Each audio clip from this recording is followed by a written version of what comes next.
અમારા મિની લોગમાં તમારું બધાનું સ્વાગત છે। તો અમે સવારમાં ઉભા છે, ત્યાં જ જમવાનું બનતું હતું।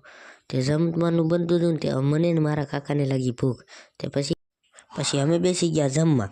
પછી જમીને અમે થોડું ઘણું ખાઈ પીને પછી નીકળી ગયા અમે કટલીની બહાર। તે અમે કટલીની બહાર નીકળ્યા ને ત્યાં જ અમને જોવા મળ્યો વરસાદ જોઈને સીધું બહાર કટલીને જોયું તો ગારો ને ગારો। પછી અમે આયા બુજા કાઢીને નીકળી ગયા અમે થોડીક ધાર બાજુ। થોડો ઘણો ધક્કો પણ એટીએ મરવા લાગ્યો।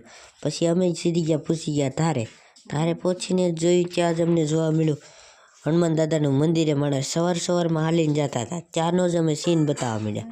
પછી અમે સીન થોડો ઘણો સીન જોઈને પછી અમે બતાવી દીધું વ્યૂ બતાવીને પછી અમે નીકળી ગયા સીધા ઘર બાજુ। ઘરે જ પહોંચ્યા ત્યાં જ અમને જોવા મળી કૂતરીની માથે ચડાવી દીધું ટ્રેક્ટર। આ છે અમારા ભાભી અને એ કરતા હતા માંડવી હમી। તો માંડવી હમી કરીને પછી અમે આવી ગયા સીધા નાળે પહોંચીને થોડી ઘણી રીલ ઉતારીને પછી જો અમારી આ બુ ગાડી છે। બુ ગાડી જોઈને પછી અમે સીધા નીકળી ગયા અજયભાઈની ઘર બાજુ। અજયભાઈને ઘરે આવ્યા ત્યાં અજયભાઈ એડિટિંગ કરતા હતા। આઈનો બ્લોગ સમાપ્ત કરીશું। Bye bye.